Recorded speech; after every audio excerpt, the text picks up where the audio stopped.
Tai kągi, labą vakarą visiems, gerbiamas merė, gerbiami svečiai, brangus kolegos, mėly kraštiečiai.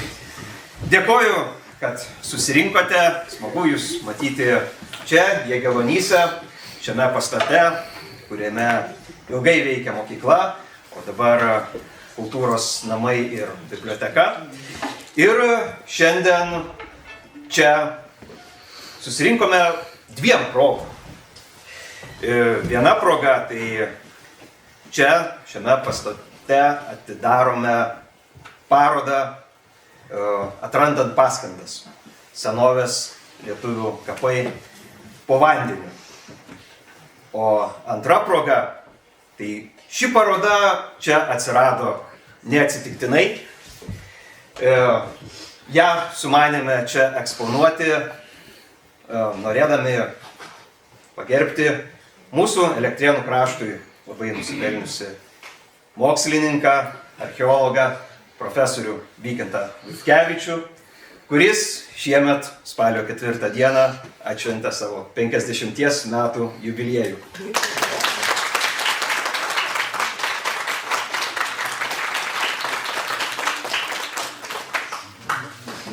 Taigi, štai tokiom progom šis renginys ir yra skirtas.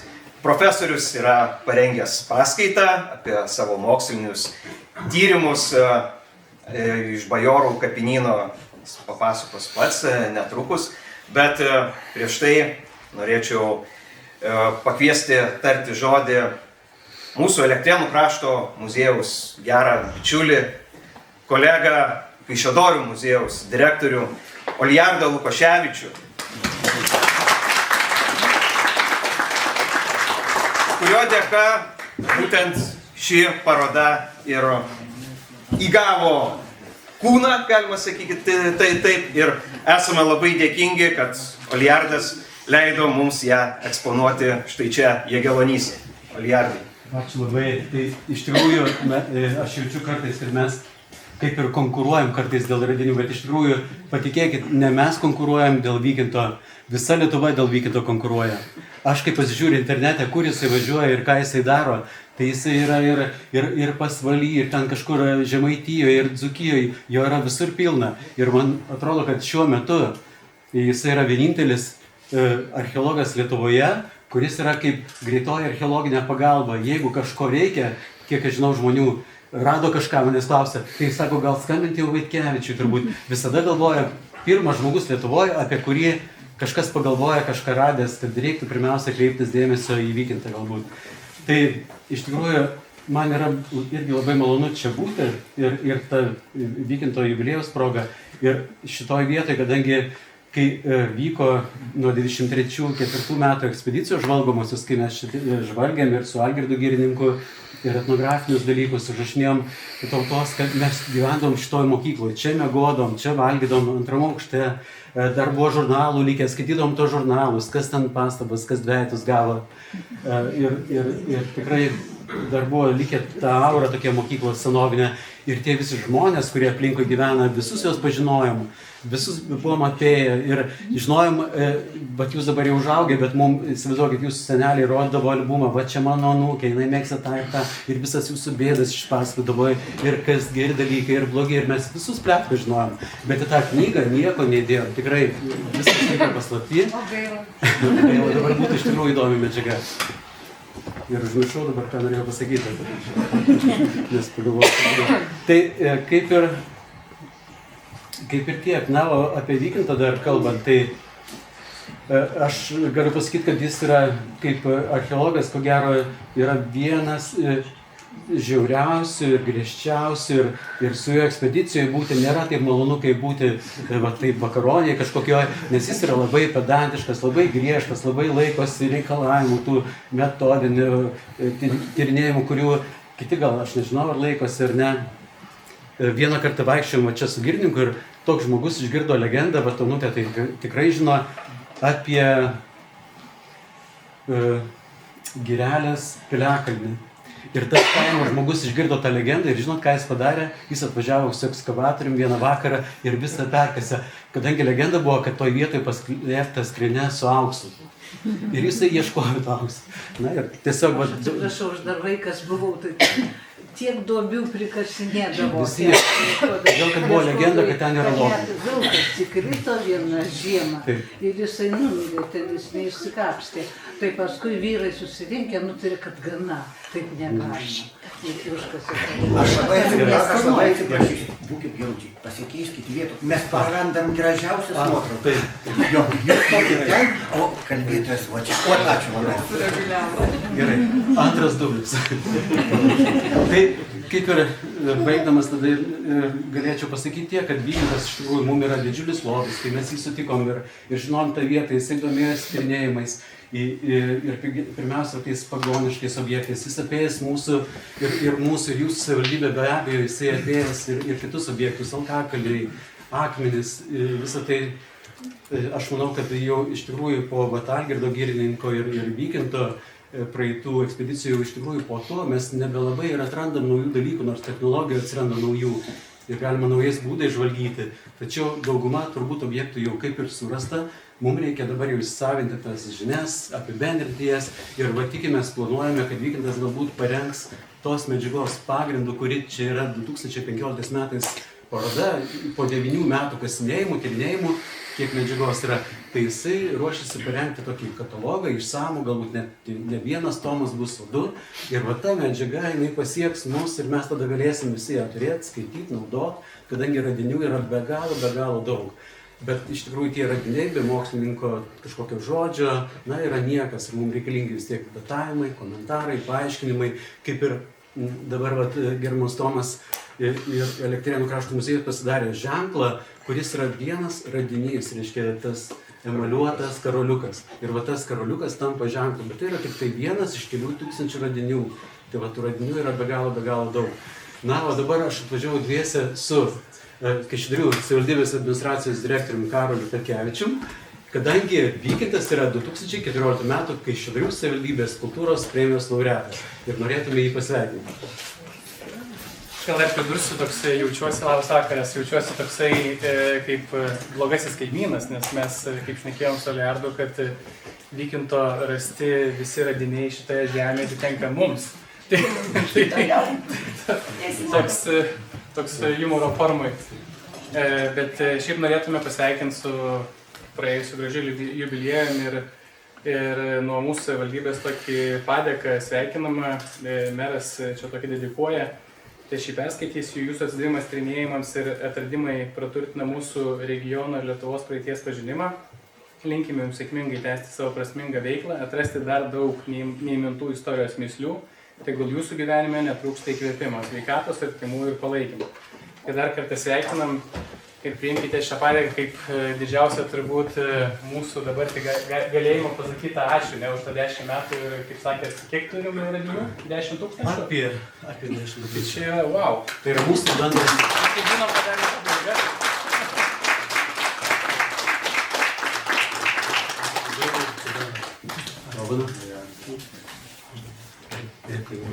O aš dar savo ruoštų taip pat norėčiau, Oliardai, nepabėgti dar truputį. Tikrai norėčiau muziejaus ir bibliotekos vardu padėkoti Jums už nuoširdų bendradarbiavimą, už partnerystę, galima sakyti, kad leidot naudoti šią parodą. Ir tikimės, kad jinai šiame pastate bus tikrai ilgai. Ir šiaip, kaip jau aišku, neatsitiktinai jinai yra čia. Profesoriaus ekspedicija gyvendavo šiame pastate. Taigi, porą nedidelių dovanėlių Jums, Oliardai. Ačiū labai. Ačiū.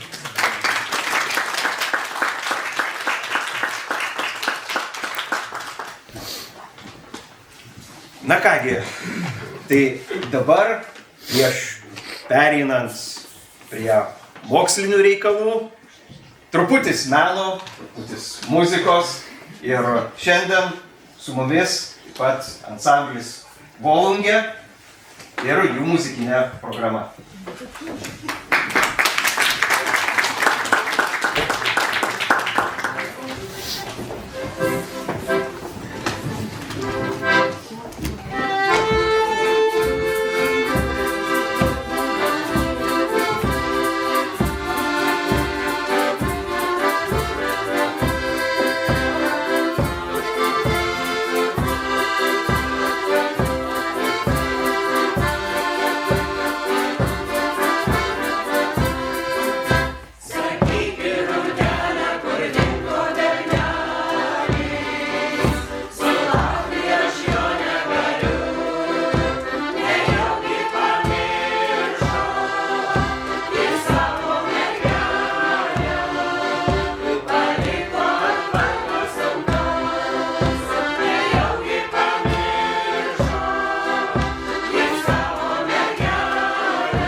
Dėkojame Volungiai.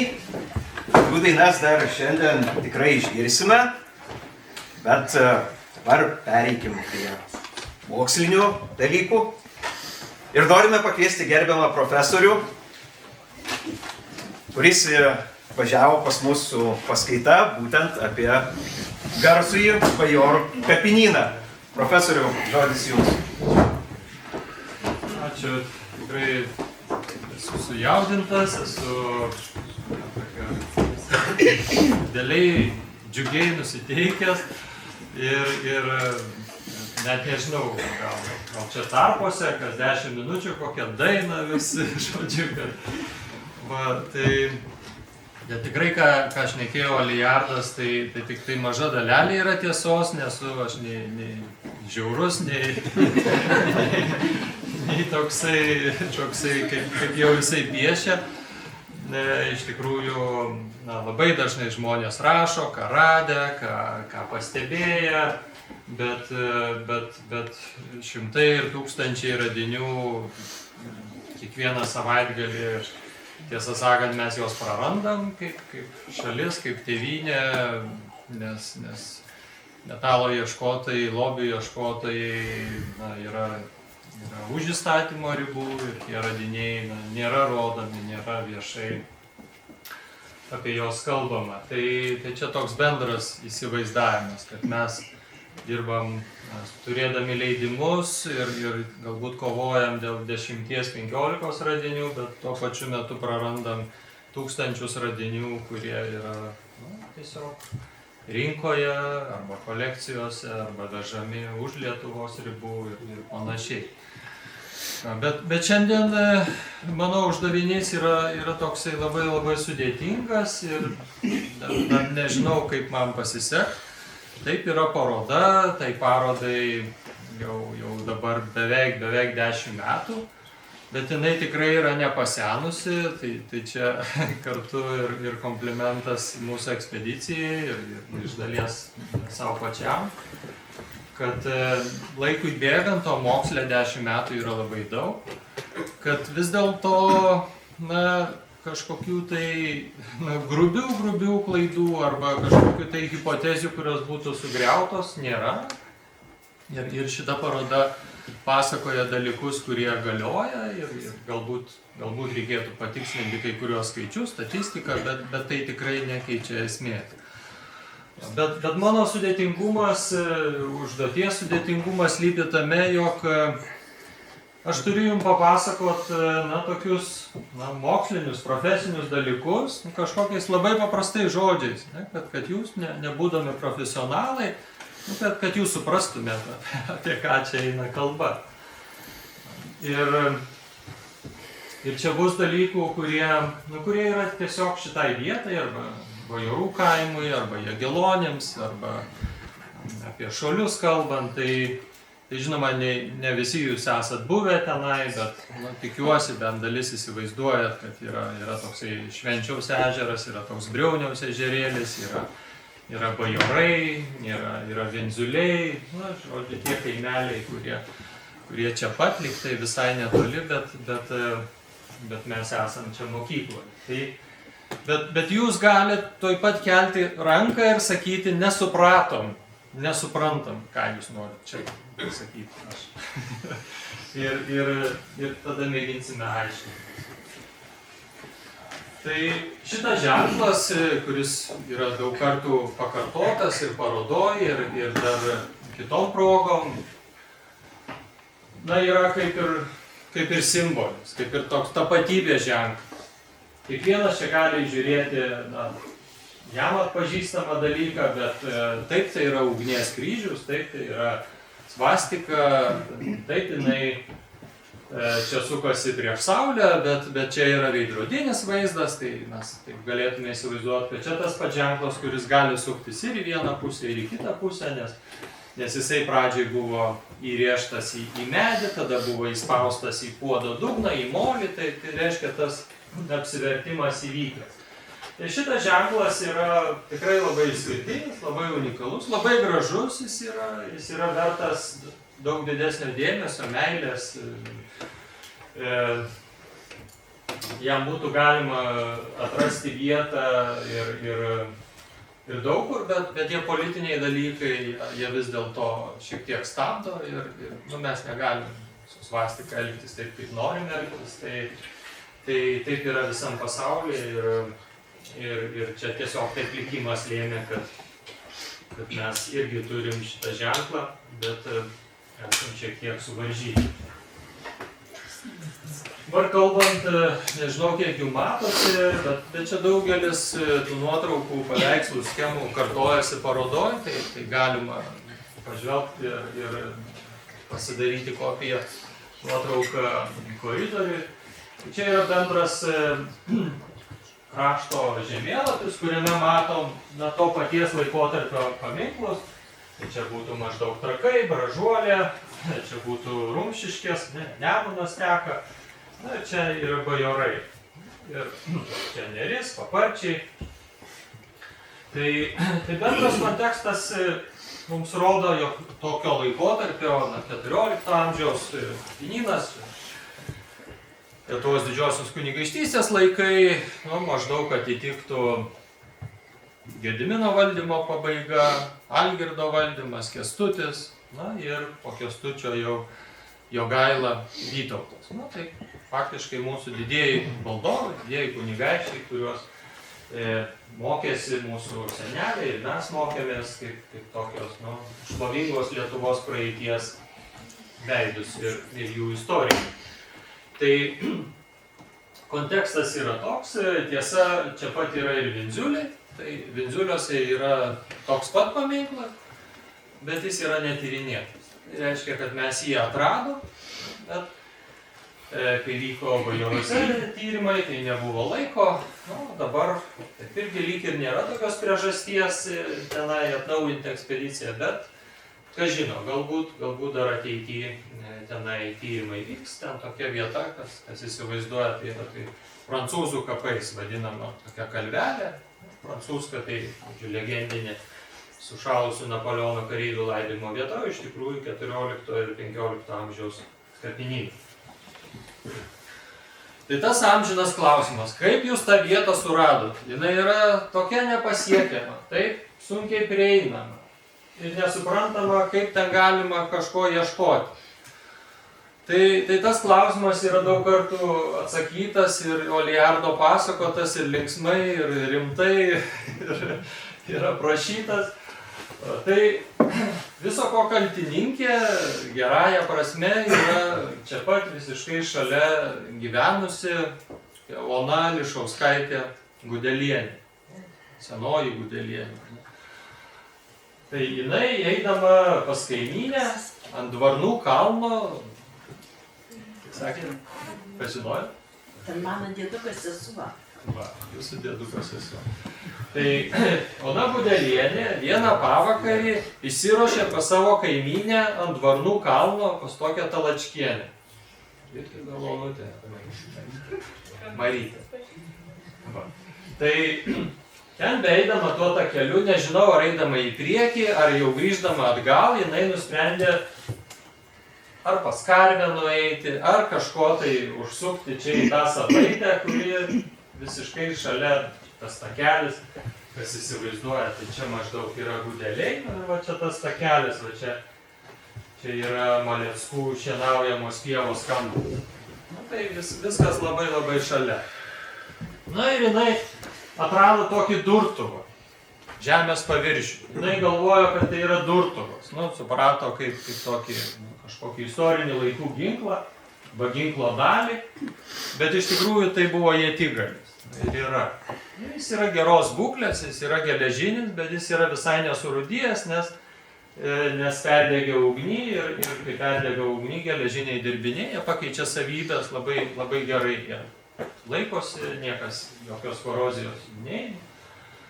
Na ir tą ietigalį per tą istorinę ekspediciją 94 metais mūsų Olijardas kartu su Sigita, man atrodo, jūs dviesi. Mes ateidavom visada vyras ir moteris, nes kitaip žmonės nepriima. Jeigu ateitų vien vyras, dėl to visada turėdama ekspedicijai dar pamoti. Ir jie, reiškia, iš onos Gudelienės gauna dovanai tą durtuvą, ietigalį ir aišku, jau Oliardas supranta, kad tai yra rimta, kad tai yra kažkoks tai archeologijos paminklas. Viena proga Oliardas pasakojo, kad tą ietigalį dar visus metus nešiojosi portfelį, neaišku kodėl. Dėl to, kai dirbo mokykloje ir vaikams rodau paskaitom, kai reikia, tai parodai va čia senoji. Taip, dar visus metus, reiškia, mokinius edukavo su šitu ietigaliu. Ir matom, jis iš tikrųjų yra toksai švelniai paglūdintas toks. Tai gali būti, kad čia Oliardo yra čia portfelyje nusiglūdintas. Tai visa ta padėtis mūsų tyrimų vietos, aš ją vadinu salaitė, ir jinai iš tikrųjų ir yra salaitė, ir ją reikia vadinti salaitė. Yra viskas labai labai arti. Čia yra Briaunius ežeras, kas įsivaizduoja, čia yra Šventės upelis, ta ištaka, tas upeliukas, kuris teka iš Švenčių. Čia būtų jau Bajorų paskutinės sodybos ir prasidėtų jau Jagelonių sodybos. Čia į kitą pusę Vindziulį.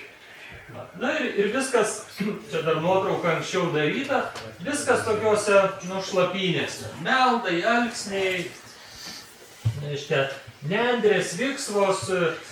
Jeigu gausiau palyja, tai jau rytojaus dieną negali praeiti, turi bristi.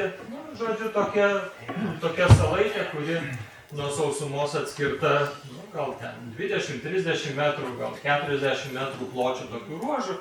Į kitą pusę čia didesnis tas tarpas, bet tai čia galim įsivaizduoti, jeigu jau įvykus melioracijai, mes vis tiek turim braidyti, jeigu mes visą laiką tenai tokiom šlapiom sąlygom, reiškia, aplinkui turim būti, tai kas buvo tada, kai melioracijos nebuvo? Tai buvo arba ežero tokia sekluma, arba nedidelė, visai nedidelė salaitė, kuri iš ežero iškilusi. Pati ta salaitė yra tik tai 30 metrų ir kokių čia 25 metrų, žodžiu, tokia nežymiai pailga kalvelė ir tik tai metro aukščio, tai visiškai vos ženklus kauburys. Mūsų tyrimai prasidėjo pačioje aukščiausioje daly šitos kalvelės ir palengva plėtėsi arba didėjo tie plotai, buvo jungiami ir galiausiai daugelį metų, gal net didesnę dalį tyrimų metų mes dirbom šlapyniai. Tai va ta mėlynai pažymėta ištirto ploto dalis, tai yra ta, kuri šiaip jau yra po vandeniu. O mes ateinam dirbti kaip archeologai, ne povandeniniai archeologai, bet, žodžiu, turim dėti pastangas, nusisausinti ir vandens siurbliai dirba, reiškia, ir mes ten su smėlio maišais ten, reiškia, įrengiam tokias užtvaras, kilimėlius ir va tas ištirtas plotas yra daugiau kaip 300 kvadratinių metrų. Ir va ta dalis, kuri sausumos, arba sausom sąlygom, ir ta dalis jau kur šlapynė. Bet šlapynio tie tyrimai yra labai lėti, labai tokie sudėtingi ir ten yra daug didesni gyliai.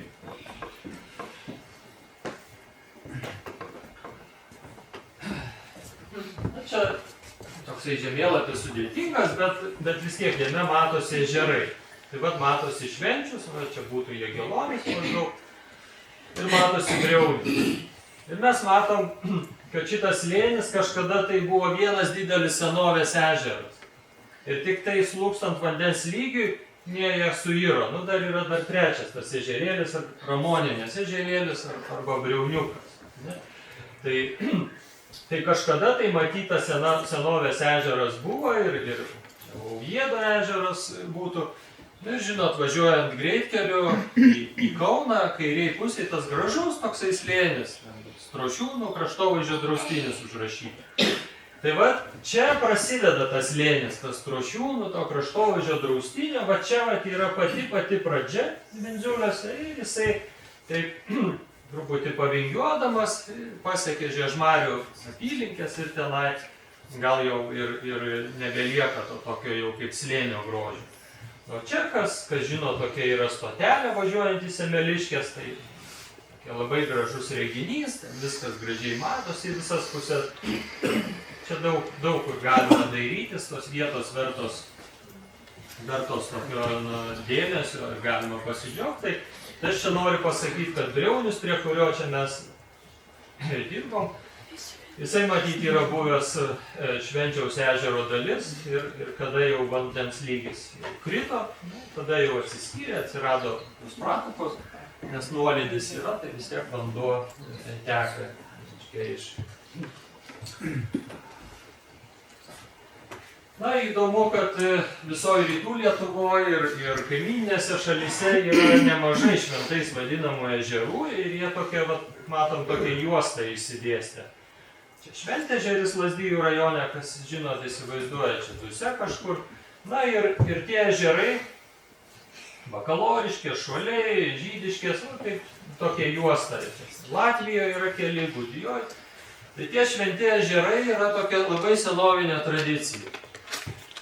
Na, tiksliai pasakyti, kodėl jie šventi mes negalim, bet jie šventi todėl, kad jie buvo kaip dievų buveinės, arba dievų ir mirusių buveinės. Kiekvienas ežeras vis turi savo kokią tai istoriją, arba padavimą, arba kažkokį tai paaiškinimą, arba ten yra rasta radinių. Tai va, Šuoliai yra, čia truputį didesnis tas taškas, nes yra ir Švenčius, ir Švenčiukas, kas įsivaizduoja. Tai čia kažkokio tai legendos nėra, tik tai tokia nedidelė nuotrauka, kad esą kažkada senovėje tas ežeras buvo šventas, kad čia buvo rengiamos kažkokios senovės apeigos. Tai tas šventumas jisai nėra kažkaip tai pakeistas, nėra sugalvota nauja istorija, nėra krikščionybė kažkaip tai paveikus tą pasakojimą, viskas yra išlikę tokiu senuoju pavidalu. Kitas svarbus dalykas yra bajorų kaimas. Čia yra 19 amžiaus planas ir matom, kad jeigu čia tos trys kraštinės yra tokios kažkokios prisitaikę prie gamtinių kažkokių sąlygų, va čia Briauniaus ežeras, tai matom, kad šita kaimo riba yra tokia labai dirbtinė. Kažkas atsisėdo ir ją ir atrėžė. Tai va tas atrėžimas greičiausiai įvyko jau istoriniais laikais, čia yra Vindziuliai, daug didesnis kaimas. Ir greičiausiai tas atsiskyrimas įvyko 16 galbūt amžiui, 17, sunku pasakyti.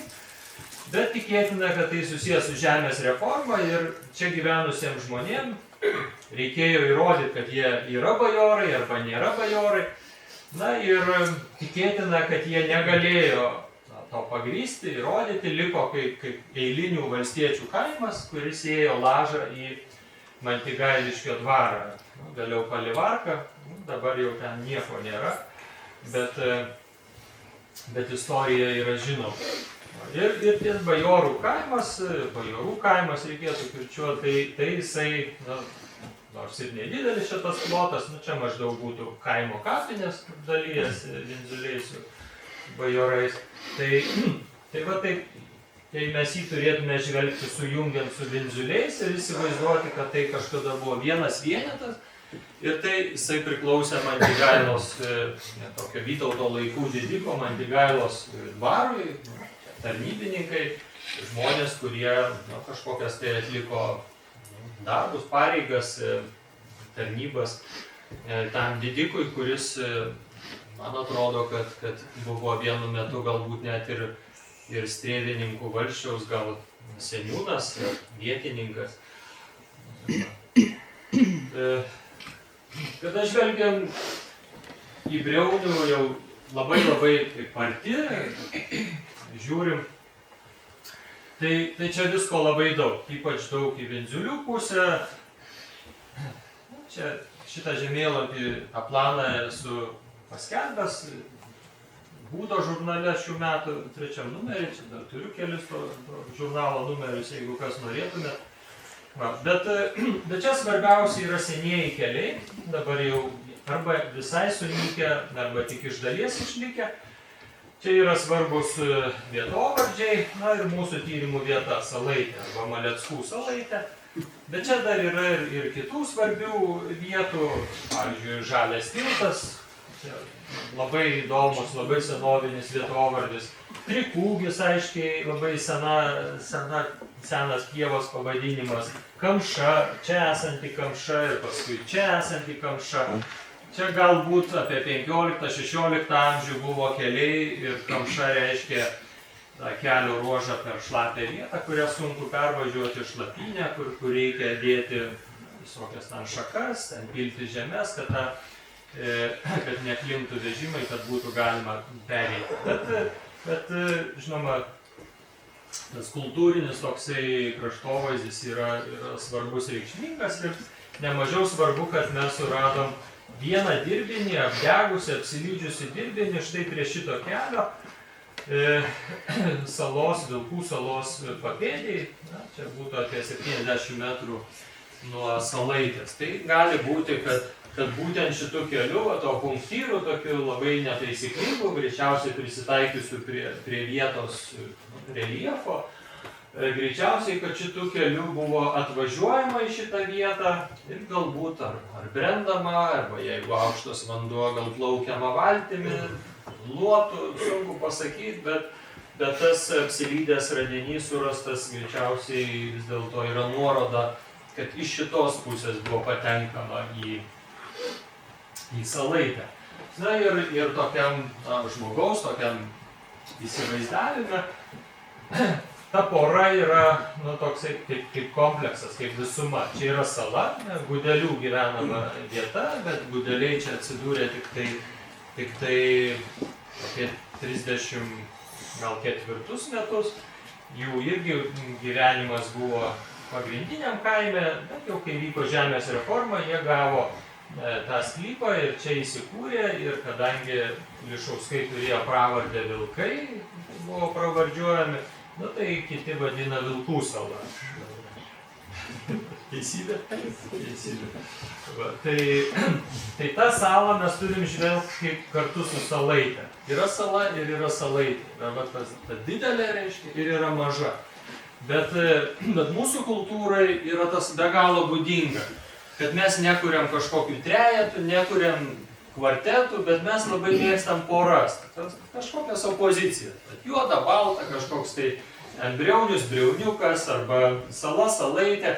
Na, čia yra mūsų kultūrai kažkas tai tokį uždavęs tokį struktūrinį tokį dalyką ir čia jis irgi pasikartoja. Tai reiškia, sala turi savo vaiką, Salaitę, arba Salaitė turi savo kažkokį tėvą, motininę kažkokią tai išeities tašką. Ir čia žinoma tokie svarstymai, bandymai suprasti kraštovaizdį, kas esate čia buvę, tai prisimenat, kaip ten yra įspūdinga. Bet viena vertus yra Salaitė be galo maža, jinai yra tik metro aukščio. Bet kai tu būni toj Salaitėj, tu matai viską, lyg stovėtum ant aukščiausio kalno. Tai čia yra tokio, kaip pasaulio vidurio arba pasaulio vidury esančios vietos bruožas.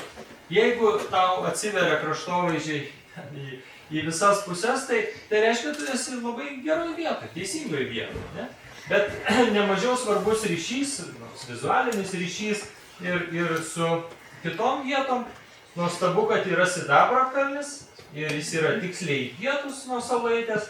Na ir čia tos kryptis ir kitos yra svarbios, bet mes braižom šiaurė, pietus, rytai, vakarai, bet lygiai taip pat yra tos tarpinės kryptis ir svarbios saulės laidos. Čia tokia galbūt jau atskira kalba būtų.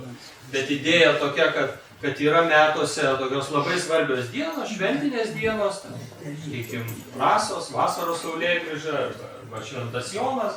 Yra Kalėdos ir labai svarbu, kaip saulė pateka, kur jinai nusileidžia. Ir per tas dienas, kurios yra šventasis laikas mūsų gyvenime, labai daug ryšių yra sukuriama arba atkuriama ir kiekvienais metais patvirtinama, kad taip tos kryptys yra ypatingos ir vietos, kur ta saulė nusileidžia arba pateka, kad jos yra šventos, sakralios. Dabar mūsų tyrimų bruožas arba tokia vizitinė kortelė, tai kruopštumas, atidumas. Tai čia Olijardas nedaug pamelavo. Mes buvom antroji Lietuvos archeologijos istorija ekspedicija, kuri ėmėsi taip kruopščiai dirbti. Ir tuo metu, kai jau mes tą darėm, mes tikrai buvom baltos varnos. Nes visi taip sakė, ką jūs čia, tas nieko nekeičia. Jūs čia vienu radiniu daugiau ar mažiau.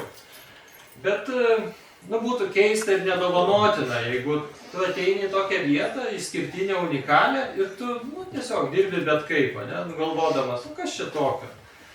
Tai jau kaip sakyt, nebuvo kito kelio. Čia aš pats meistravau ir tas sijoklės, tiesa, buvau matęs, kaip Švedijoje, kaip atrodo, kaip Vokietijoje. Dabar truputį kitaip žmonės, mokslininkai konstruoja ir kiek neįdeda darbo. Bet čia netaip svarbu. Svarbu tai, kad šiandien tai jau yra reikalavimas.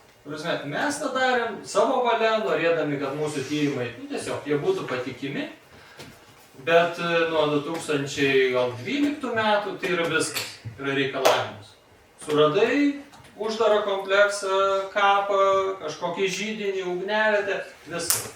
Jeigu tu nenaudoji sijoklės, jeigu tu neplauni, diskvalifikuojamas. Atimami atestatai, licencijos, panašiai. Tai patvirtinimas, kad mes buvom teisingam kely ir čia buvo tik laiko klausimas. O kada rengėm seminarus ir net esam sukūrę filmuką, gal 20 minučių, reiškia, apie tai, kaip tai metodiškai daryti, tai mums sakė, jūs tokie žodžiu, ką iš čia užsiima. Tai kitas dalykas, kad praėjus keliem metam, po jau pirmųjų metų tyrimų, aš supratau, kad buvo padaryta klaidų. Ir mes antrą kartą tyrėm savo žemes, kurios jau buvo vieną kartą ištirtos. Čia toksai dvigubas, reiškia, savęs tikrinimas, noras, kad tikrai viskas būtų tvarkoje. Tai mes buvom antra irgi istorijoje ekspedicija, kuri darė šitaip, reiškia, pirmoji tai Šeiminiškėliuose prie Anykščių Gintauto Zabielo. Yra save tikrinęs, persijojęs, reiškia, ir parašęs, kiek jo pirmų metų tyrimai, reiškia, buvo nekokybiški arba mažiau kokybiški. Tai čia to noriu pasakyti, kad visa, kas yra padaryta bajoruose, tai yra aukščiausios prabos dalykai. Aš dėl to galiu miegoti ramiai, nes aš žinau, kad viskas yra padaryta gerai. Vakar kaip tik išgirdau man dar negirdėtą dalyką apie mano bičiulį. Vakar irgi buvau kasinėjimuose, tokio paties kapinyno, bet Vilniaus rajone. Tai pasirodo, čia toksai vaikinas, dabar jisai studijuoja archeologiją. Buvo kasinėjimuose irgi sijojo. Sijojimas, tu randi tai, ką matai, ką tavo akis pasako. Ir tas vaikinas dirbo visą dieną, o naktį sapnuoja. Naktį sapnuoja, kad ten jo sijoklės žemių krūvoje yra praleistas dirbinys, toksai žvangutis. Toksai Faustas jo vardas. Ir pasirodo, jisai, reiškia, rytojus dieną atvažiuoja į tą tyriamą paminklą. Pirmiausia, ką padaro, nukasa tą savo žemių krūvą ir patikrina su ieškikliu ir randa tą žvangutį, kurį sapnavo. Tai va ta, žodžiu, mintis, arba tas įsigyvenimas į tą vaidmenį, jis yra toksai persmelkiantis. Jis yra, tu gyveni tuo. Ir lygiai taip pat čia bajoruose yra buvę bent keli atvejai. Bet truputį kitaip viskas. Čia mes, susirinkę pusryčių, aš visada klausdavau, ką sapnavot. Ką sapnavot? Tokia, kiti jau tiek to nuovargio, jau nieko nenori, jau nevalgo, apetito nuotaikos nėra, nieko. Tai papasakojam sapnų, tai nors pasijuoks. Ir vienas, Žilvinas toksai pasakoja, žinai, sako, sapnavau, sako, bus karoliukas, sako, B2 kvadrate, 28 perkasui. Ir ką jūs manot, už 2 dienų B2 kvadrate, karoliukas. Reiškia, nu, jie nerandami krūvoje, jie, reiškia, ten įsibarstė. Nu, tai aš to noriu pasakyti, kai tu dirbi, įsigyveni, ten, žodžiu, tie ryšiai jau tokie yra, išeina už kosmos. Va. Ir patys seniausi radiniai yra titnaginiai, juos suprasti labai sunku, nes tai yra visiškai kitas gyvenimas. Nu, bet čia yra, pavyzdžiui, peiliai. Ne? Nu, tai vat, juos paėmė ten į ranką, nu ir kažką jau tarsi pjauni. O čia truputį šviečia saulė, nu čia yra kirvelis. Tai jis neturi skylės, bet jisai galėtų būti įtvertas į lazdą, ten aprištas, apjuostas ir gali būti naudojamas kaip kirvelis. Tai iš tokių dirbinių, kurie yra suprantami ir seniausiai datuojami, tai va šitas kirvelis būtų pats seniausias. Jam būtų nuo šių laikų skaičiuojant apie 9-8 tūkstančius metų. Va. Tiesą sakant, tie, kurie talkino, dirbo, jie iš karto ir nesuprato šito kirvelio. Aš jau jį radau, reiškia, padėta, toks jau susitarimas, kad akmenys dedam ant krašto. Reiškia, tu dirbi savo kvadrate, bet, reiškia, dedi ant krašto. Tai aš radau ant krašto, nes tiesiog dirbantis žmogus nesuprato, kad tai yra kažkas tokio svarbaus, bet tiesiog net pažįsti, nesupranti, kad čia kirvis, nes jisai visai kitoks. Šviečia, bet čia yra pati giliausia vieta ir jinai yra metro 30, metro 35 gylis, tai yra santykinai visai nedaug. Pats storiausias Lietuvoje kultūrinis sluoksnis yra Valdovų rūmų vietoje, kur buvo tyrinėjama ir tas sluoksnis yra 9 metrų storio. Tai Valdovų rūmų, reiškia, tie 9 metrai susidarė per 650 metų. 14 amžių. O šitas metras 30 susidarė iš viso per 6000 metų. Tai čia per 100 metų milimetro dalis tik tai. Reiškia, susiklosto, suauga, čia paskui durpės jau klostėsi, jau truputį lyg tai daugiau, bet to noriu pasakyti, kad labai intensyvų, labai tankų. 15 cm, o ten iš tikrųjų 2000 metų. Tada tai 15 cm išdalinį, čia 1000 metų, čia laiko supratimas visiškai. Čia mums atrodo, kad 10 000 metų tai kažkur reikia, kažkur reikia. Ne, čia viskas yra čia pat. Kažkur tai neatsargiai įbesi, kastuvą, ten kartu. Ir iš karto kažkur jau esi jau visai kitam amžiui. Ir čia dugne čia buvo surasti tokie organiniai radiniai, kuriuos buvo galima datuoti laboratorijai. Tai va čia ant dugno buvęs toksai kaulas, galbūt elnio, galbūt briedžio petikaulis. Jisai datuotas 2458 metai prieš mūsų erą. Tai jeigu nuo mūsų dienų, tai jau dabar 4000 būtų, 4400, čia apie 60 metų. Tai tikrai yra labai seni laikai, bet vis tiek jau mes eikim toliau. Tai yra tie garsieji karoliukai, kuriuos nieks nesitikėjo, kad mes atrasim, kad ten šlapynė ir kaip dabar prisimenu, tam purve, reiškia, tam tokiam tekančiam vandenį, viskas dumblina, purvini iki ausų. Ir girdžiu, reiškia, dabar jau mokslų daktaras, archeologas, girdžiu, kaip sako, o kas čia? Reiškia, o jisai pamanė, kad tam purve kažkas mėlyno. Ir jisai nesupranta, kas čia yra. Pribėgam. Karolis. Tai po to dar buvo surasta dar 20 keli tokie karoliai, išsimėtę, vienur, kitur, aukščiau, žemiau. Tokios jų dalys dar nesusuktos, bet tuo metu tokie karoliukai buvo žinomi arčiausiai tik tai Lenkijai, visą tą teritoriją, ir tolyn į vidurio Europą. Vokietija, pietinė Čekija, jų yra labai daug. Slovėnijoje, Šiaurės Italijoje, manoma, kad ten jų buvo gamybos vieta. Dabar pastaraisiais metais jau toksai karoliukas yra surastas ir Mijaugonyse, Mijaugonių senovės gyvenvietėje prie elektrėnų, tai galbūt dar ateityje čia jų ir dar daugiau surasim. Bet šitie karoliukai buvo pagaminti maždaug 550 metų prieš mūsų erą. Tai vat nuo mūsų dienų 2580.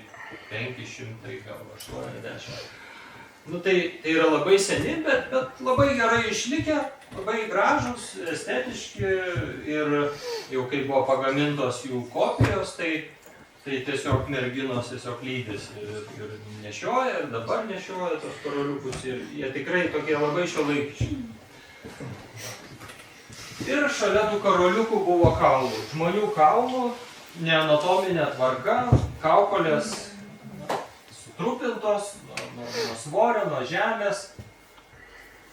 Ir tie kaulai buvo datuoti dviejose skirtingose laboratorijose ir abidvi jos davė tą patį rezultatą. Tai vat irgi yra apie 543 metai prieš mūsų erą, su paklaida, bet abidvi laboratorijos pamatavo taip pat, tai tikrai yra patikima, tai yra bronzos amžiaus pabaiga ir jau ankstyvo geležies amžiaus pradžia. Tai šitas radinys ir šitie kaulai yra toks visiškai išskirtinis, sunku paaiškinti, kaip, kodėl jie čia, bet tai yra žmonių kaulai ir su savo istorijom, ne vienas individas, ir vyras, ir moteris, ir vaikų dantis. Tai dabar šitų kaulų tyrimai, tokie gilūs, genetiniai ir kiti tyrimai kaip tik dabar vyksta.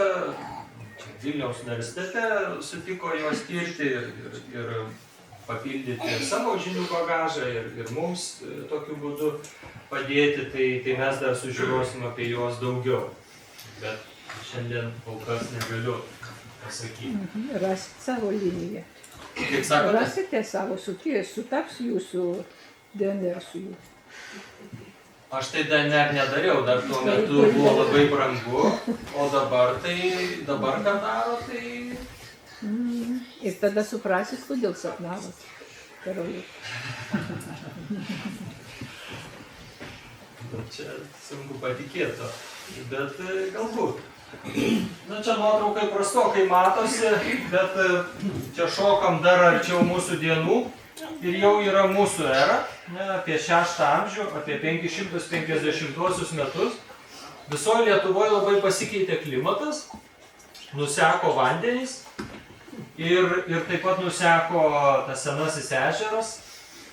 Ir visa ta šlapynė buvo užaugus alksniais. Taip kaip ir nutinka.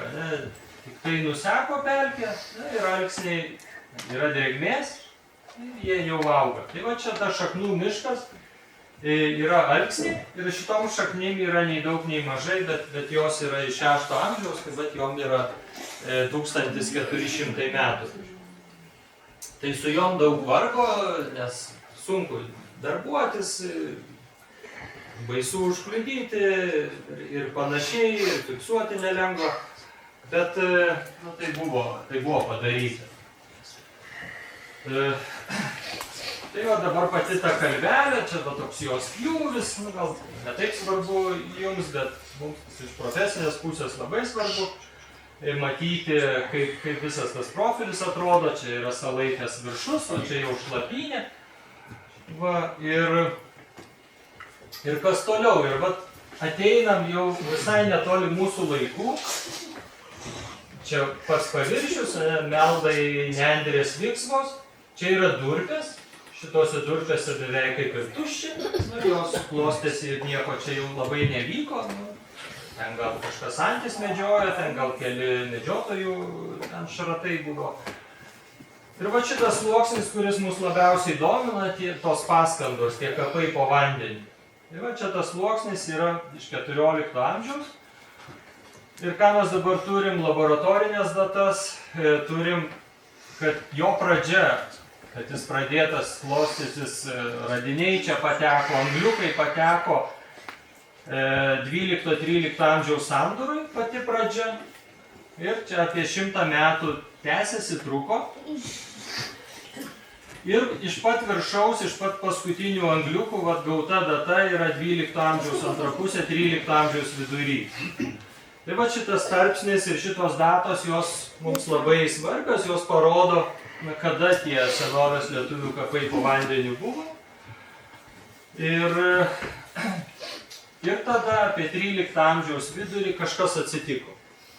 Kažkas atsitiko, kas lėmė, kad čia nustota pilti palaikus į šlapynę. Galbūt dar kurį laiką buvo laidojama sausumoje arba seklumoje, kuri tai buvo apsemta, tai vėl išnirdavo. Bet gali būti, kad šita data, jinai šiaip labai įdomi, tai Mindaugo valdymo pabaiga jau keičiasi Lietuvoje padėtis, vyksta kova dėl sosto, bet visam pasaulyje vyksta nepaprastas dalykas. 1257 metais Indonezijoje išsiveržė ugnikalnis, bet jis be galo stiprus, be galo galingas ir tas ugnikalnis tokį išsprogdina debesį, pelenų, dulkių ir visko, kad visam pasaulyje 2 metus nesimato saulės. Visas pasaulis yra užtrauktas kažkokia tai tokia migla. Ir tu kaip ir lyg ir matai, kad saulė patekėjo, bet tu realiai jos nėra. Tai dabar jau tas įrodyta yra. Galbūt ten buvo ir daugiau ugnikalnių, bet tas Indonezijos yra tiksliausiai datuotas ir tai reiškia, dar vėjai turėjo iš visiškai pietinio pusrutulio dar čia visą tą atpūstytą. Tai tie 1257-ųjų tie įvykiai, jie pakeičia visiškai, pakeičia Europą, pakeičia pasaulį, visam pasauliu prasideda vadinamas mažasis ledynmetis. Labai atšalo. Nuo to laiko iki pat 19 amžiaus pabaigos mes gyvenom tos gilios žiemos, mūsų jaunystės, pusnys, tenai viskas, labai trumpos vasaros. Tai vad mes gyvenom tam mažajam ledynmetį, kuris prasidėjo 1257-1258 metais, kuris buvo lydimas važiuoti paminklų iškilmės.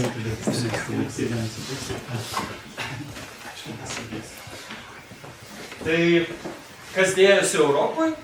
Nėra saulės, nėra derliaus. Nėra derliaus, nėra ką valgyti. Nėra ką valgyti, pradeda mirti. Pradeda plisti ligos plačiau. Po tų 2 metų tada, reiškia, viskas susimaišo pasaulį, užeina be proto karšta vasara. Čia šitam krašte, kur vynogės neauga, čia irgi beprotybė, nes tai viską išdegina. Prancūzijai gerai, vynogės, žodžiu, čia aš jums pasakoju tai, ką aš knygose skaičiau, bet čia jums gal irgi panašu kaip į romaną, detektyvą, bet mes iki šiol nesuvokiam, kad klimato kaita vyko, jinai visais laikais vyko ir jinai turėjo tokias pasekmes ir tokią įtaką, kad mes tiesiog sunkiai galim įsivaizduoti. Tai mano versija yra, kad tie įvykiai, kad jie turėjo paveikti ir šitą vietovę, bet nežinau tiksliai kaip. Ar tai vanduo galėjo nusekti, ar priešingai vanduo galėjo pakilti. Man atrodo, lyg tai galėjo nusekti. Bet kad tai galėjo būti kažkokia riba, kažkokios tai buvusio proceso pabaiga, tai tikrai. Ir tai galėjo būti įtako turėti ir bajorams, ir jėgelonims, ir žinoma daugeliu kitų vietų. Tai va čia tokie klausimai, kurie visai naujai kyla ir dar juos reikės spręsti. Dabar kalbant apie paviršių, tai paviršiui daugiausiai radinių pačiam viršui, salos vidury, salaitės vidury, ir čia to šlapynį. Tarpuose kauliukai, keramika, bet jos nėra labai daug. Ir kai einam giliau, tada pamatom kad šlapyniai tada visko yra dar daugiau, tada viršui santykinai mažai. Nu ir yra toksai tarpas, čia yra 5 metrai, taip pat apie 12 metrų tarpas. Ir šitam tarpe, va štai šitoj vietoj buvo toksai įspūdingas ginklų, kaip lobis, kaip auka. Čia buvo kalavijas, kirviai, ietigaliai, strėlių antgaliai. Ir čia visai nebuvo kaulų. Ir taip ir neaišku, ar tie kaulai čia buvo, bet buvo nuplauti, ar čia buvo tie ginklai be kaulų. Čia tas klausimas toks lieka neatsakytas bent kol kas. Bet mums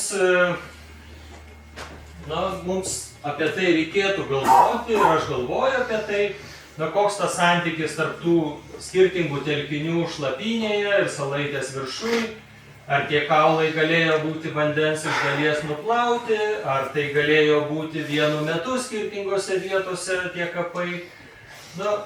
Sunku pasakyti ir čia dar reikėtų tos tyrimus tęsti, nežinau,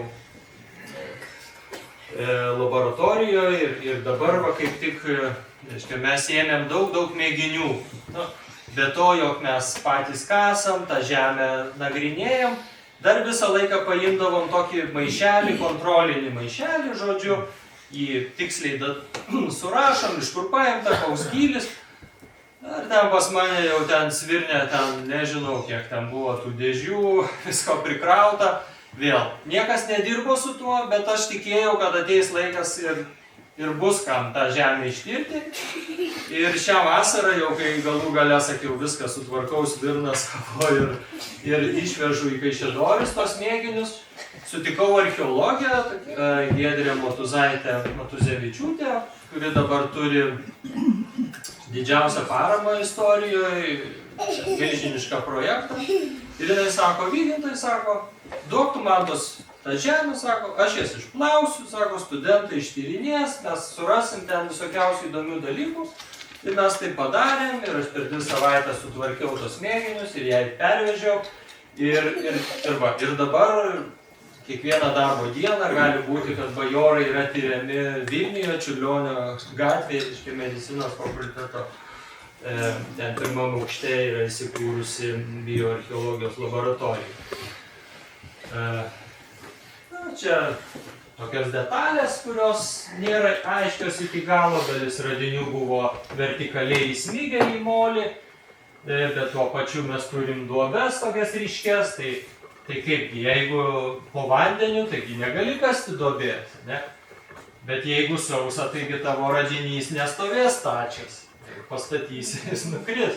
Tai va tokie prieštaringumai. Kitas dalykas, mes surinkom nemažą žvejybinių kabliukų kolekciją. Ir mes suprantam, kad šiandien, kaip ir šiandien, ir tada, niekas pievoje nežvejos. Neisi į pievą žvejoti. To eini žvejoti į ežerą. Tai vis dėlto tas vandens sviravimas matyt buvo ir čia daugiau klausimas, kaip susekti tą dinamiką. Kitas svarbus dalykas, tai kad mes Salaitėje suradom, 7 kape suradom šitą mažą monetėlę, kuri yra vos didesnė kaip 1 centimetras ir sveria vos daugiau kaip, nežinau, tiksliau mažiau negu 1 gramą sveria, bet jinai yra apsilydžius ugny, jinai yra buvusi kape. Ir kai atrodė, kad viskas yra aišku, kad jinai yra iš Vytauto laikų, tai dabar per 10 metų jau ir suabejota, manoma, kad ji gali būti Kęstučio laikų. Tai šiek tiek, sakykime, tikslina mūsų chronologiją, bet kažkokio labai didelio perversmo nepadaro, jeigu tai būtų tiesa. Bet šita moneta, jinai leidžia tiksliai įsivaizduoti, kad jeigu jinai buvo nukalta Vytauto laikais, ten 1322 metais, tai vis tiek jinai turėjo patekti po to, kai buvo nukaldinta, ne prieš tai. Ir atitinkamai, jeigu Kęstučio arba Algirdo laikais. Tai šita moneta yra irgi didelis turtas ir tada, kai buvo surasta, tai tokių monetų iš vis buvo labai mažai ir jos vertė buvo labai tokia didelė, bet aišku, dabar jau padėtis pasikeitus, jos didžioji vertė yra tokia bendra istorinė ir kultūrinė. Ir tas kapas, kuriame ta moneta buvo, jinai tas kapas va taip pjūvyje maždaug atrodė, jau paskui giliau jau neliesta žemė. Čia kaip klausėt žmonės, nu, kiek jūs kasat, kaip jūs žinot, kiek giliai kasti? Nu, tai tiek kasi, kol pasiekė nejudintą žemę. Tai jau viskas, kol judinta, tai viskas taip maždaug atrodo. Čia Sidabrakalnis, kas įsivaizduoja, čia senoji Vienkulių sodyba, Radvilų. Tai va ta labai aiški ašis, kryptis iš šiaurės į pietus, gerai matoma, o visi radiniai yra iš to tokio paviršinio sluoksnio. Ir jau tuoj baigsiu. Nu, tokia koliažas, panorama radinių, kurie atspindi arba priklauso skirtingom gyvenimo sritim. Čia kalavijo makštų apkalas, čia kabutis, čia yla, apyrankė, žvangutis, skiltuvas ugniais kelti, balno kilpa, kirvelis, verpstukas, adata, tokio brangaus sidabrinio žiedo sukapotos dalis, greičiausiai naudotos kaip vietoj monetų. Tai vat visa tokia panorama, kuri, na, toks, beveik toks yra kaip ir tiltas, pereinant iš gilios senovės į dabartį, nes daug radinių yra atpažįstami, mes tiesiog kažką panašaus esame matę, girdėję arba naudoję ir tik tai dalis jų neteko savo reikšmės, kaip skiltuvas ugniais kelią. Tai va, ir taip mes galėtume įsivaizduoti, kaip galėjo atrodyti vyrai, kariai, bet bajorai nėra vien tik vyrų kapinynas, neturiu geros nuotraukos, kaip atrodytų rekonstruoti, atkurti rūbai, apranga ar buitiniai dalykai moterų, galbūt ateityje kažkada tai bus atkurti tokie kostiumai, bet vyrai, na, galėjo atrodyti maždaug taip, nu, dar jiems, aišku, čia trūksta žirgų, na, dar turėtų būti bent vienas kitas žirgas ir tada galėtume taip įsivaizduoti arba rodyti tiems, kas klausia, kaip gerai, kas slypi už tų metalinių ar akmeninių ar stiklinių papuošalų ar daiktų. Tai slypi tikri žmonės. Turėjau tokią beveik svajonę. Suprasdamas, kad mes tyriam jau istorinius laikus, aš kėliau mintį, kad galbūt pavyktų surasti bent vieno iš ten palaidotų žmonių pavardę. Teorinė galimybė tokia yra, nes iš 15 amžiaus mes jau turim dokumentų. Na, mes čia irgi truputį įžengėm į 15 amžių. Tai tokia galimybė yra. Vienas žmogus, kuris čia dideliai bendruomeniai buvo palaidotas, galėjo būti vadinamas Katinu. Katinas. Bet tai aišku asmenvardis, greičiausiai dar jis neturėjo pavardės, tiesiog turėjo vardą Katiną.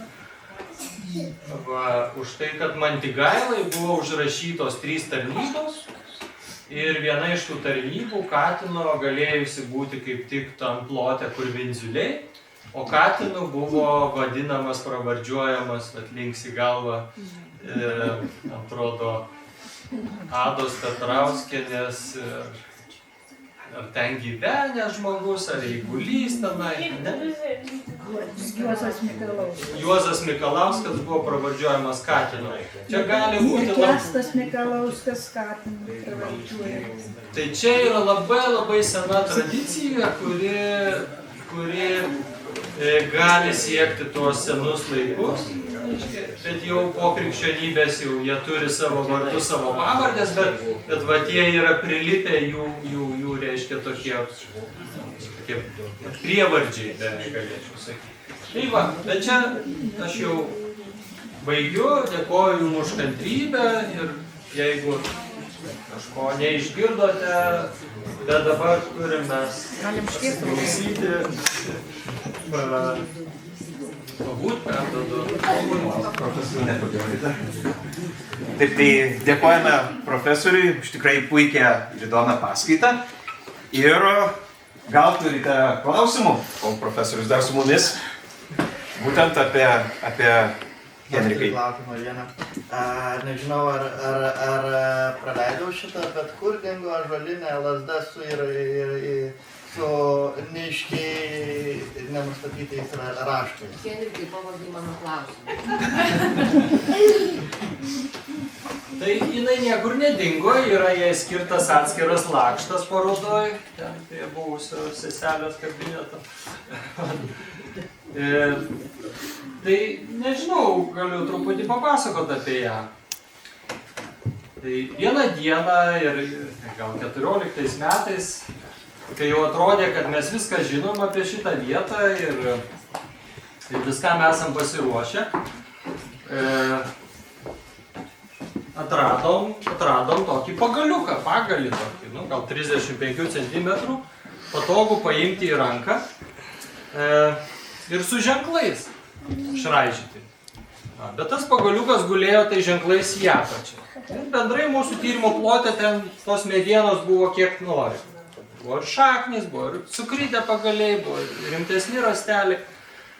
Ir niekas ten nepastebėjo, niekas nekreipė dėmesio ir tas pagaliukas taip tyliai iškeliavo iš tos tyrimų vietos, iškeliavo pas plovėjus ir viena iš plovėjų, garbė jai ir ačiū jai, jinai nuplovė rūpestingai, pasižiūrėjo, nuvalė, žiūri, kad įrėžus, žiūri, kad rimta. O mane tuo metu trukdė toksai architektas, nedavė ramybės ir aš negalėjau tenai, sekti visko atidžiai. Bet jinai mane persiprašė, sako, Vykintai turit pasižiūrėti. Žiūriu, įrėžu. Tai visi tie įsivaizdavimai, svarstymai, kad čia lietuviai turėjo raštą, kažkokius simbolius, kažkokius tai slaptus dalykus, jie visi čia, reiškia, iškilo. Bet tos paslaptys, tęsiasi, tai buvo jau dienos pabaiga, tą pagaliuką ten visai mes, saugojom, jau tuo skambino Moliardui, jau visai 7:30 ryto atvažiavo, tą dėžę paėmė į Prano Gudyno restauravimo centrą, toj pat, čia kaip greitoji pagalba, tai dar truputį greičiau iš tų pelkių. Ir ten gana greitai tie tyrimai buvo atlikti, buvo nustatyta, kad tai yra blindė. Blindė, toks keistas medis, toksai, aišku, jis mėgsta šlapią vietą. Bet blindė. Jo, blindė. Mėgsta šlapią vietą, yra be galo gajus, be galo. Ir yra, dabar tai net yra apie blindę atskira knyga parašyta. Dainius Razauskas yra parašęs apie blindę visą atskirą knygą, kad blindė tokį kaip, tokį vaisingumą įkūnijo, arba, čia net nežinau kaip pasakyti. Jisai kaip ir panašus į karklą, bet jis ne karklas, truputį kitokie jo lapai, man būtų paguglinti, pasižiūrėti. O paskui sekė toks įdomiausias dalykas, kad pasisekė surasti 19 amžiaus tokį aprašymą, kaip žmonės Lietuvoje dar 19 amžiuje kaip gydydavo karštinę. Tokius drugio kažkokius maliarijos priepuolius. Nežinau, iš kur jie čia būdavo, ar toksai buvo supratimas, ar jau buvo kažkas atvežęs tos maliarijos iš Pietų Amerikos ar kitų. Kad tas žmogus, kuris per metus turėdavo tos drugio tos priepuolius, kad jisai galėdavo eiti gydytis, užkalbėdamas, ir kad jisai, reiškia, prieidavo, lauždavo tą blindę šakelę, gal ten kelias šakeles, eidavo prie pelkės ir toj blindė įrėždavo tiek žymų, kiek jisai turėjo tų priepuolių. Čia toks užkalbėjimo dalykas. Ir tada jisai mesdavo ar tą vieną lazdelę, ar dalį, reiktų paskaityti čia, kaip aš ten tiksliai surašęs, į pelkę, o tą kitą dalį parneždavo namo, sudegindavo krosnyje. Tai va tas toksai, maginis, sakykime, toksai veikimas, gydymas. Tai, žinoma, šiandien sunku pasakyti, ar tai yra tai, Bet kad šitas pagaliukas tom įrėžom, kad jis yra tokio kažkokio maginio veikimo, reiškia, dalykas, tai yra tikrai. Ir čia kas pasižiūrėsite, tai reiškia, ten tos įrėžos prasideda su tokiu kryžiuku. Va, toksai gražus kryžiukas, lygus toksai. Tada įrėžos, tada per vidurį vėl tokie 2 kryžiukai ir tada vėl įrėžos. Tai va tie kryžiukai, jie tokie kaip ir užuomina, kad čia yra toksai, kažkoks šventas dalykas, kuris turi turėti pradžią, turi turėti pabaigą, kad čia gali būti malda, gali būti priesaika, gali būti kažkoks tai šventas vardas, sunku pasakyti, bet žodžiu, ta lazda, jinai yra visiškai išskirtinė, unikali, ir jinai yra iš to 14 amžiaus vataus sluoksnio, kuris šiandien jau datuotas jo viršus, jo apačia ir vat jinai irgi ten priklauso. Na, aišku, būtų galima ir ją pačią datuoti, bet aš manau, kad nepasikeistų tas vaizdas. Ar Lietuvoje panašių lazdų dar rasta kur nors? Ne, tai pirmiausia, kad mes dirbom šlapynėje, tai lėmė, kad mes radom daug organikos, kitur organikos arba nėra, arba beveik nėra. Organikos yra šiek tiek Kernavėj, ne šiek tiek, daug, aišku, Kernavėj, žemutiniam mieste, Pajautos slėnyje ir, aišku, Valdovų rūmuose, ten, kur šlapiau. Visur kitur gali tirti tą 14 amžiaus laikotarpį, bet tu nerasi nei kalno, nei rago, nei odos, nei tokių dalykų, kurie neišlieka. Tai šlapynės jos suteikia tokią išskirtinę galimybę ir aišku, kad tai yra unikalu, niekur nėra panašaus. Aš ir Lenkijoje skaičiau pranešimus, ir Latvijoje jie surodęs, ir Europos archeologų kongrese rodęs. Nėra. Tai va, toksai dalykas, kuris neišlieka, bet čia išliko. Tada dar vienas klausimas būtų antras. Aš ne per seniausiai buvau Kernavėje ir Kernavėje buvo ekskursija, kurioje papasakojo irgi, kad atrado galbūt 10 metais ir 11 metais žemutiniai jos daly ir irgi palaidoma po vandeniu. Bet sako, kad tenais yra, nežinau, 14-15 amžiaus, jeigu aš neklystu. Ir pasakojo tokį įdomų dalyką, kad galbūt tai galėjo būti kaip protesto forma palaidojimas vien dėl to, kad nueina vieni religijos atstovai, tai senovės lietuviai, ateina krikščionys, todėl tu į piliakalnį jau negali kaip ir kas, o į vandenį jau gali jų palaidot veganus, daiktus, panašiai ir taip toliau. Kiek žinau, palaidojimų yra dabar tik tais 3 tokie rasti Bajorose, Kernavėj ir dabar neprisimenu kur.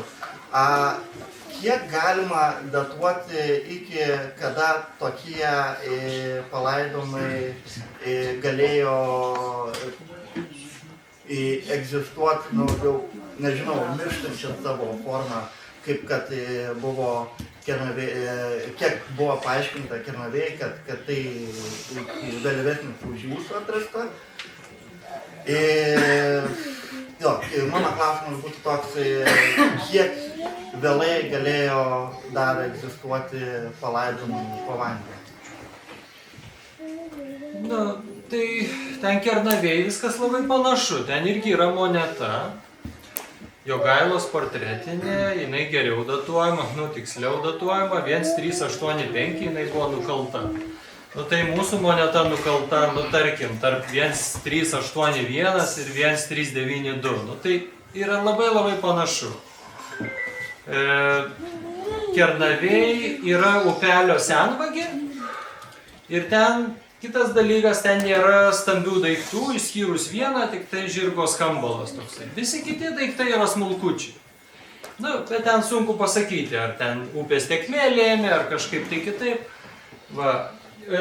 Mes turim tikrai 15 amžiaus pirmą ketvirtį, tai tikrai, tai reiškia, na, ten Žalgirio mūšio laikotarpis tikrai yra čia. Papuošalų tipai, sagos, viskas tą rodo, patvirtina. Aš įsivaizduoju, kad tai galėjo būti, kaip karta, turėjo visa dar karta praeiti po krikščionybės įvedimo. Tai jeigu krikščionybė įvesta 1385, 1387, tai dar apie 25 metai, apie 35 metus, dar ta karta, kuri žinojo, kuri laidojo savo tėvų senelius, tokiu būdu jinai galėjo pati būti taip pat palaidota. Ir tada nutrūko, ir tada pasikeitė. Bet tai iš tikrųjų yra labai toksai, kaip svarbus bruožas, dalykas. Ir Vytautas Urbanavičius, kuris visą gyvenimą ieškojo tokių kapų ir garbė jam, kad jisai tos hipotezės neišsižadėjo ir viskas įvyko. Tai jisai visą laiką norėjo, kad jie būtų daug senesni, kad čia būtų iš tų senų laikų. O visi tie 3 kapinynai yra iš laikotarpio, kada vyksta lūžis, kada senoji religija užleidžia vietą krikščionybei. Kodėl žmonės negalėdavo tokių brangių įkapių, vis tiek, kad tie patys turbūt karoliukai nebuvo pigus tuo metu, ar tie patys kalavijai, ginklai. Šitiek. Čia Monika, ne? Čia ne Monika. Tokia panaši. Bet aš seniai matęs. Ar čia ne Monika? Ne. Kaip 2 vandens lašai. 3 metus kasinėjo. Monika Žemantauskaitė. Tai priminkite. Dėl įkapių. Kodėl nebuvo gaila, kad tų pačių karoliukų ar tų pačių kalavijų mesti, tiesiog deginti, mesti vandenį. Vis tiek tais laikais tikrai nebuvo pigus daiktas. Bet keistai formuluojat klausimą. O jums kažko būtų gaila atiduoti jums brangiam žmogui? Nežinau, mes turbūt nedegintumėm kokį automobilį ar kartu palaidoti. Bet yra šalių, kur tą daro. Tiesiog, kaip pagalvoju, tas tiek kalavijai, super brangus buvo, super brangus įsigyti daiktas. Bet jam priklausė, tam vadai priklausė. Priklausė, tiesiog kaip... Keista ta viduramžių ekonomika. Tai va. Vis laikas stebino tokie dalykai. Bet jūs galvotumėt, kad jie turėjo tiesiog viską pasilikti savo? Nežinau, likdavo sūnus, dukterys, viskas. Tai jie turėjo savo. Klausykite, žmonas, kad anam gyvenime toliau lydėtų. Taip, tai tada norėčiau pakviesti tarti žodį Elektrėnų savivaldybės merą Gediminą Ratkevičių ir Kietaviškių seniūnę Jurgitą Matkevičienę. Mums Liudmila liepia atsistot, ar gerai atsistot? Labas vakaras. Gerbiamas profesorių Vykintai, labai ačiū, kad paskaitėt mums šitą įdomią paskaitą.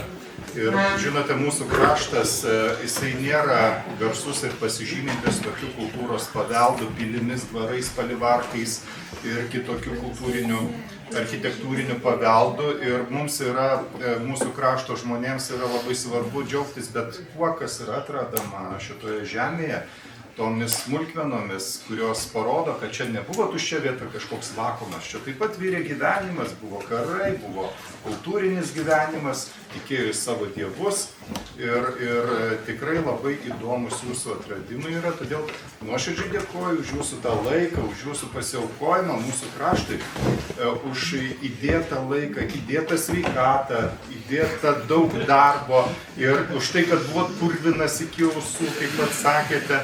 Tai už visą tą jums dėkoju ir atsidėkodamas noriu teikti jums tokią dovaną.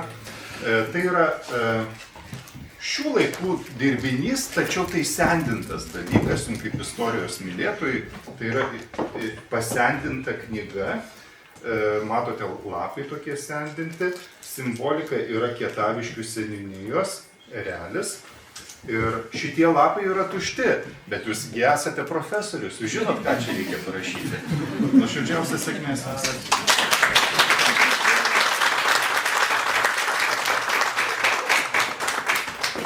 Gerbiamas Vykintai, mums garbė ir miela, kad jūs vis čia grįžtat.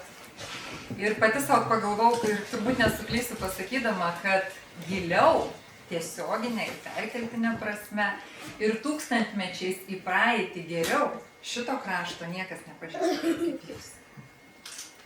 Tai esam dėkingi jums už jūsų neįkainojamą indėlį į mūsų krašto istoriją, į tai įgarsinimą mūsų. Ir žodžio ačiū čia mažai. Todėl turiu dovanų.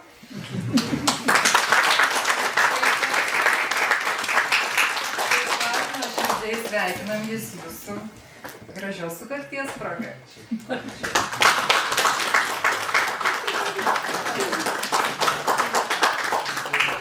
Ir dar labai simboliškai mano rankose 2 dovanėlės. Tai noriu padėkoti visai komandai bibliotekos, kuri sugalvojo tą renginį, įgyvendino. Ir daugiausiai mums teko su Tomu bendradarbiauti, tai noriu Tomui įteikti. Tai čia tas garsusis karoliukas ir jeigu neklystu, šito darbelio autorė šiandien yra. Rasa, taip? Tikrai mačiau. Yra. Noriu įteikti, kaip Vykintas pasakojo, kartais susisapnuoja. Tai pas mane labai panašiai, aš tikrai žinojau, kad šiandien tas žmogus bus čia. Jisai buvo tikrai arti ir per kasinėjimus ir šiaip labai arti mūsų krašto istorijos. Onute.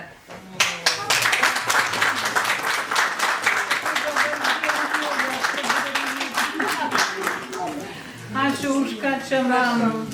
Matot, aš nenusipelniau. Aš jį mačiau tikrą, aš jį čiupinėjau tą tikrą, aš kartais ten nuvažiuodavau Vykintui paardyti viską, nes aš nieko nemokėjau dirbti. Vykintas ant manęs pyko, bet jis stengiasi neparodyti, nes aš ten, žinot, kaimo vaikas, kai nuvažiuoju, viedruką paseimu, kapkasu, klausykit labai. Aš galvoju, nu kam ten taip krystis, va taip, bet tai nieko nėra. Bet paskui aš jau tik labai po daugelio ten tų visų ekspedicijų ir visako supratau, kokio aukso jis ten ieškojo, Vykintai, tu mūsų dūšiai esi ir būsi. Ačiū, kad buvai.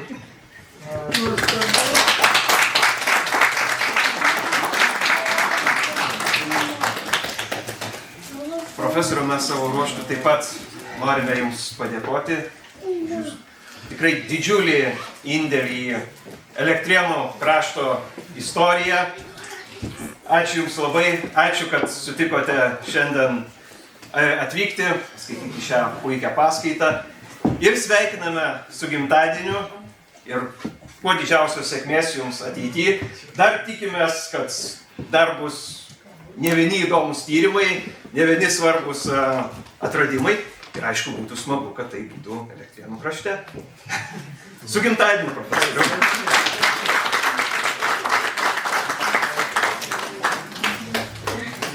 Mūsų dovanos.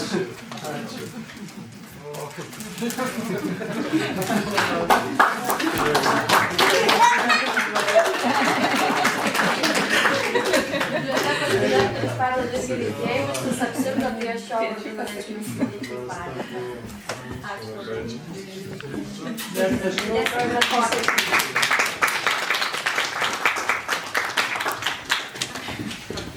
Tikrai nuoširdžiausiai dėkoju ir toks sutrikęs jaučiuosi. Jubiliejus tai Tik ir tarsi, tik ir negiminės ir Kai išaiškinti, kai tos DNR tyrimus išaiškins, tai paaiškės kažkaip. tikrai labai Jums ačiū už parodytą dėmesį, kad skyrėt laiko, kad ir tą pažadą esu jau davęs, jau anksčiau, bet šiandien tik pakartosiu, kad dirbu prie knygos, kuri bus skirta bajorams, tuo pačiu ir apylinkiai. Na, per lėtai dirbu, žinau, bet tikrai jau dabar neprisijėmiau ir neprisijimsiu jokių didesnių darbų, jokių kitų knygų. Tikiuosi, kad po metų ta knyga bus ir jeigu galiu pažadėti, tai pirmą šitos knygos renginį sutiktuvės surengsim čia, Jagėlonyse. Visi girdėjom.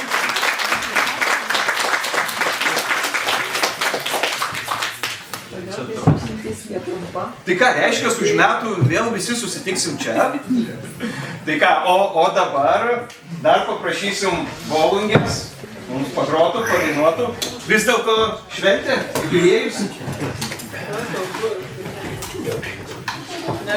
Gerbiamas Vygintas po žemėm kapstosi, o mes, kai mūsų kolektyvas susikūrė ir dar priklausėm Kaišiadorių rajonui, tai kaip ir ponas Oliardas sakė, vaikščiojo ekspedicijon, rinko medžiagą, prisiminimus iš gyventojų ir paskui išleido tą knygutę Ketaviškį. Tai mes dar nematydami tos knygutės bendravom su vietiniais senais žmonėm ir išmokom kai kurių dainų, kurios paskui atsidūrė ir knygutį. Tai va šitos dainos mūsų, kurią jūs girdit, yra iš Ketaviškių knygutės arba iš vietinių senų žmonių prisiminimų, pamokymų, ką mes turim savo repertuare. Tai dabar viena iš jų.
Bet dažniausiai apie meilę ir tą ilgesį. Ne taip, kad dabar paėmė į mobilų, paskambinai, parašyti žinutę, tada laukdavai laiškelio.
Pasigirdo liūdnas garsas, balsas iš kapelio gilumos. Jeronimas sako, miegu. Ir sako, pasigirdo liūdnas balsas iš kapelio gilumos, šokau, lėkiu. Žmona sako, kur lėki, ką pasigirdo liūdnas balsas. Tai man buvo ta daina ir juokinga, ir tokia, paklausykite dabar.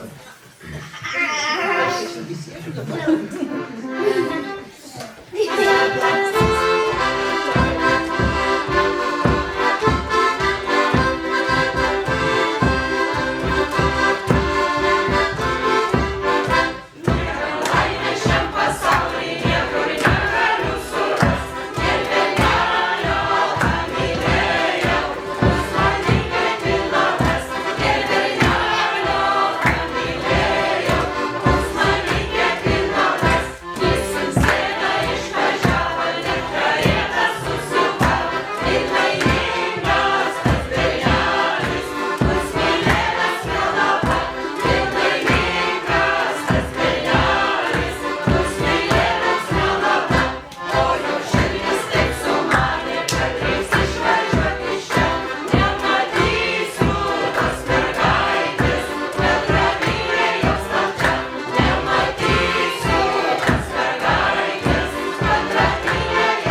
tikrųjų Jagėlonių krašto žmonės labai šilti ir mes, nors irgi vietiniai žmonės, gyvenam netoli, bet atvažiavus čia visada būnam šiltai priimti, pabendraujam, pabūnam. Tai va, ačiū visiems už šitą nuostabų vakarą ir už gražią idėją.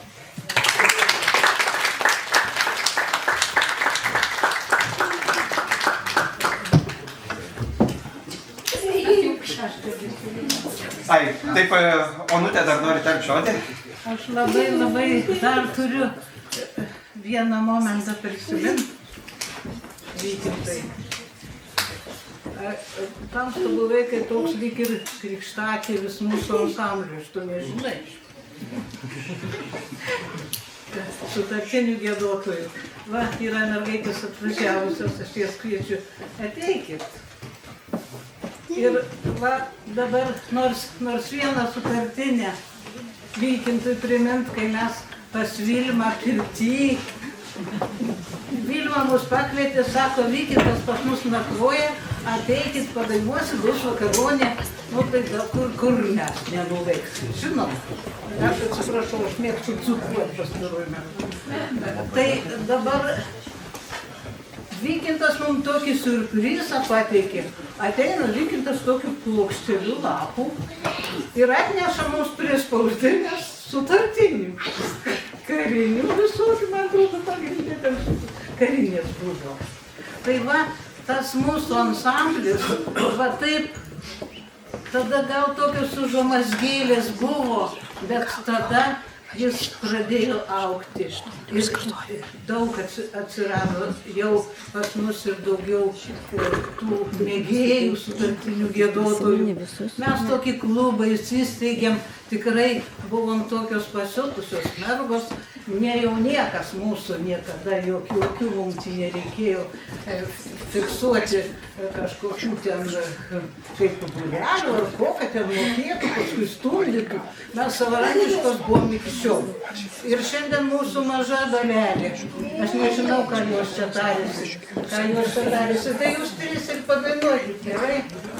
Va, Irena dar yra. Gal jūs padėsit, va, nauja moteris atėjo, labai puikiai, prašau, ir man atėjo. Aš nežinau, ką jūs dainuosit, gal aš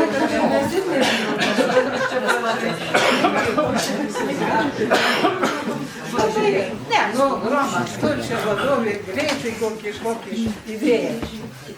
Gerai.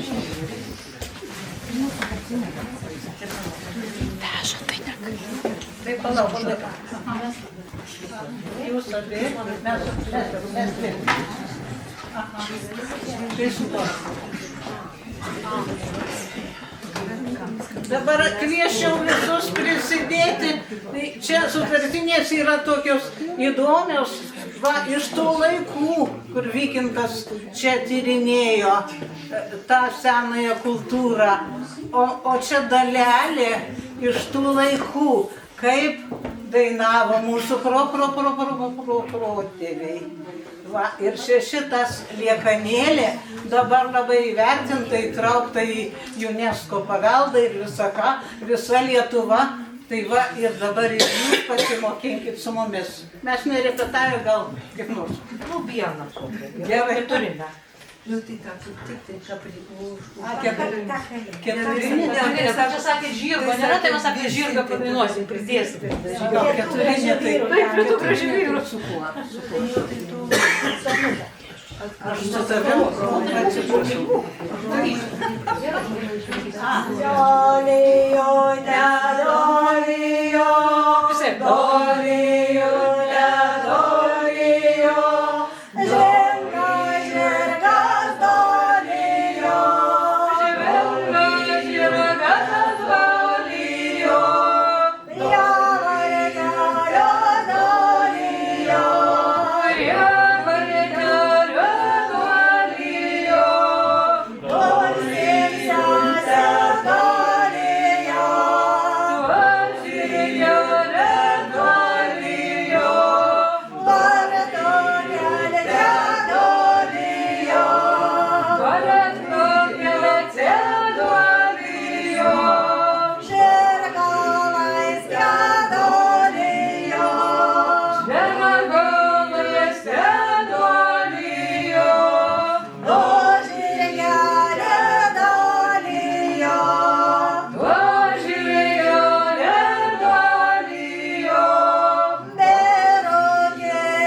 dėkojam gynėjai, kad pratęsė mūsų muzikinį vakarą, muzikinę programą. Na kągi, tai buvo tikrai labai smagu. Dar kartą dėkoju profesoriui, dar kartą sveikinu su gimtadieniu. Na ir ką, lauksim susitikimo sekančiais metais, kaip jau sutarėm, knygos pristatymo. Tai kągi, ir kviečiu dar neįsiskirstyti, kas turit laiko, pasivaišinti kava arbata. Ir ačiū, kad šiandien buvote kartu.